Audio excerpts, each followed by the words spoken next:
দেখো এখন আমরা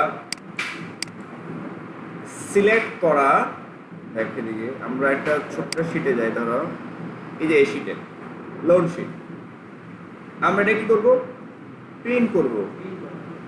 আমি চাচ্ছি এমনটা ওয়ে, আমি এখানে যতবার এডিট করি না কেন, আমি যাকে সেট করে রাখছি শুধু সেটাই প্রিন্ট হবে। এরপর যত কিছু আপলোড করি এটা প্রিন্ট হবে না। সেটা তো আমি কি করতে পারি, দেখো এটাকে সেট করে রাখতে পারি। তারপর পেজ লেআউট করে যাবো, page layout print area, set print area.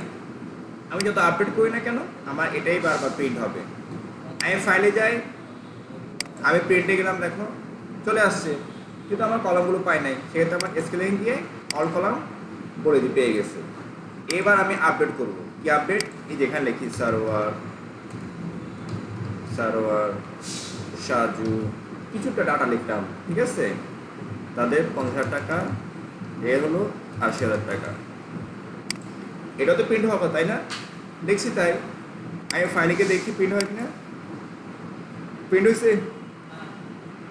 আমি আবার যাই আপলোড করবো, কেন ওটা প্রিন্টার হবে না। আমি যাকে সেট করে রাখছি প্রিন্টারে, ওটাই বারবার কি হবে, প্রিন্ট হবে। বারবার কি হবে, প্রিন্ট হবে। আচ্ছা না, এটা আমি কেটে দিব। প্রিন্ট এরিয়াতে যাও, ক্লিয়ার প্রিন্ট এরিয়া। এবার কোনো প্রিন্টের কোনো সিস্টেম নাই, ফিক্স করা নাই। এবার আমি যাই লিখবো তাই প্রিন্ট হয়ে যাবে। এটা প্রিন্ট চলে আসছে, ঠিক আছে। আমি এটা সহ প্রিন্ট এরিয়া বানাবো। প্রিন্ট এরিয়া সিলেক্ট করো, print area, set print area. এরপর আমি আর যাই লিখি না কেন, এইগুলো আসবে না, শুধু এই প্রিন্ট এরিয়াগুলো আসবে। এ দেখো যা আসে না আর, ঠিক আছে। তার মানে কি করতে পারি, আমরা আগে থেকে একটা শিট বা সিলেকশন করা এরিয়া নির্ধারণ করে দিতে পারি। আমরা যত কিছু আপডেট করি না কেন, ওই আগের শিটটাই, আগের ফরম্যাটটা বারবার প্রিন্ট হবে, আগের ফরম্যাটটাই বারবার। এটা কখন লাগে, তুমি একটা ফরম্যাট বানাইছো, টাকা কিছু লেখো না, সবগুলো কি খালি। যেমন কোনটা, ধরো আমি সবগুলো কেটে দিই, ধরো এই যেগুলো খালি, ধরো এখানে টাকাগুলো পাও তো নাই, ধরো এগুলোকে আমি কেটে দিচ্ছি। ক্লিয়ার থেকে ক্লিয়ার অল, ক্লিয়ার অল, এটা হচ্ছে 19 নাম্বার, ঠিক আছে। 19 নাম্বার থেকে আমি কি বলে দিই, বর্ডার বলে দিই, সবগুলোতে বর্ডার বলে দিচ্ছি।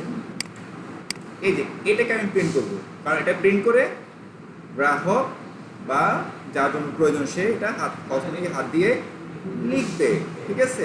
সেক্ষেত্রে আমি কি করতে পারি, পেজ লেআউটে গিয়ে প্রিন্ট এরিয়া, কোথায় গেল এই প্রিন্ট এরিয়া, সেট, এটাকে আমি সেট করে রাখি, একদম খালিটা সেট করছি, খালিটা, ওকে। এরপর আমি ব্যাকে যাই বা একটা কাজ করি, এটা ফাইলে যাই, দেখো প্রিন্ট, এটা প্রিন্ট হবে। তুমি এরপর কি কিছু লেখো, যেমন সিরিয়াল নাম্বার 1 2 লেখো, এগুলো কিন্তু আসবে না। দেখো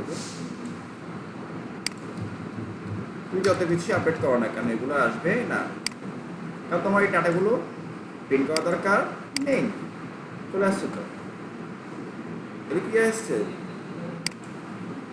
আমি কি ব্যাক স্পেস দিয়েছিলাম, দাঁড়াও আমি এটা সেট করি আবার, দাঁড়াও, সেট নেই, কি নেই, সেট নেম হলো, ঠিক আছে। সেট প্রিন্ট এরিয়া ক্লিক করলাম, এখন দেখি সেট আছে কিনা। এখন সেট হওয়ার কথা, দেখি তো এখানে লিখি, যেমন সার্ভার, বা এখানে বাইরে লিখি সার্ভার, এই যে এখন আসছে, ঠিক আছে।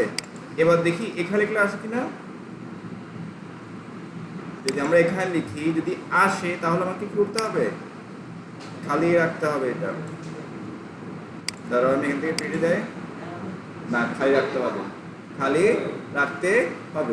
এই রাসেল কি হচ্ছে, হ্যাঁ কি রাখতে হবে, খালি রাখতে হবে, ওকে। খালি রেখে প্রিন্ট করতে হবে, না হলে হবে না। এই দেখো ডাটা পেয়ে যাচ্ছে, ডাটা পেয়ে যাচ্ছে।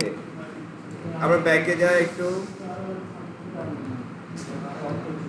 এই দেখো যে ডাটা একবার সেট হবে ওখানে লেখা যাবে না, এক হচ্ছে যেখানে একবার সেট হবে সেখানে লেখা যাবে না। আমি সেভ এটা, এরপর এর বাইরে কিছু লিখলে ওটাই কিন্তু প্রিন্ট হবে না। যেমন ধরো এই যেটা চাই আমি, ওকে এটা আবার কি হলো?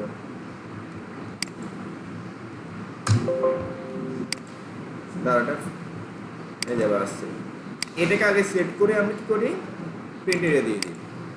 ওকে ফাইন, এটা বারবার প্রিন্ট হবে, এরপর যা ডাটা লিখবো সেটা প্রিন্ট হবে না, এটা হবে, এই যে এটাই হবে সারওয়ার শামিম যাই লেখো, ওকে, বা জানুয়ারি ফেব্রুয়ারি যাই লেখো তুমি, এই এরিয়ার বাইরে লিখতে হবে, ভিতরে লিখলে কাজ করবে না, ভিতরে লিখলে কাজ করবে না, এই ডাটা প্রিন্ট হবে না, এটা হবে না, ঠিক আছে। বা তুমি যেটা প্রিন্ট করছো এখানে যদি কিছু চেঞ্জ করো, যেমন ধরো 9, তাহলে এটা প্রিন্ট হয়ে যাবে, এটা 9, ওই প্রিন্ট এর ভিতরে কি করলে লিখলে ওটা প্রিন্ট হয়ে যাবে, বাইরে লিখলে হবে না।